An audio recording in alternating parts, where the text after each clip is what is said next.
మొత్తం కూడా public the complaints వచ్చాయి. 2-3 సార్లు కూడా మనం కమిషనర్ గారి దగ్గరికి అన్ని అయింది. ఏమైతుందంటే ఈ బ్లాక్స్ అందరికి కూడా ఈ ప్లాట్స్ ఉన్న వాళ్ళకి సర్వీస్ కూడా ఉంది. అయితే ఏం చేసిందంటే ఈ ఎదురున్న ప్లేస్ ని వాకింగ్ ట్రాక్ అని చెప్పి ఒకసారి చేశారు, గ్రీనరీ ఒకసారి చేశారు, పీక్ పక్కన పడేశారు, వాకింగ్ ట్రాక్ అన్నారు, అయిపోయింది. నెక్స్ట్ ఏమో మనకి ఫుడ్ కోర్ట్ అని చెప్పారు. ప్రపోజల్ 2 years కార్పొరేషన్ నుంచి వచ్చింది. ఇంకా ఫుడ్ కోర్ట్ శాంక్షనింగ్ అనేది వచ్చింది మన అవును. ఈ బురద మొత్తం ఆక్యుపెన్సీస్ ఎన్ని వ్యాపారాలు చేయడం కనబడతా ఉంటాయి మీకు.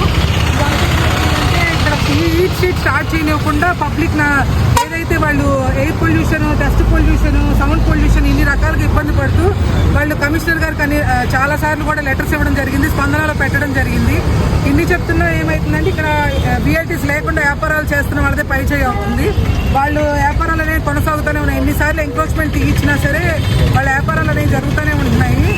అంతేకాకుండా మనకు ఇప్పుడు గతంలో 2 సంవత్సరాల క్రితం ఇక్కడ హీట్ స్ట్రీట్ అనేది శాంక్షన్ అయింది. ఇప్పుడు దాకా కూడా ఈ పనులు అనేది ప్రారంభం కాలేదు. ఎమ్మెల్యే గారు ప్రారంభించడానికి వచ్చినప్పుడల్లా కూడా కొంతమంది ఇది అడ్డుకోవడం జరుగుతుంది.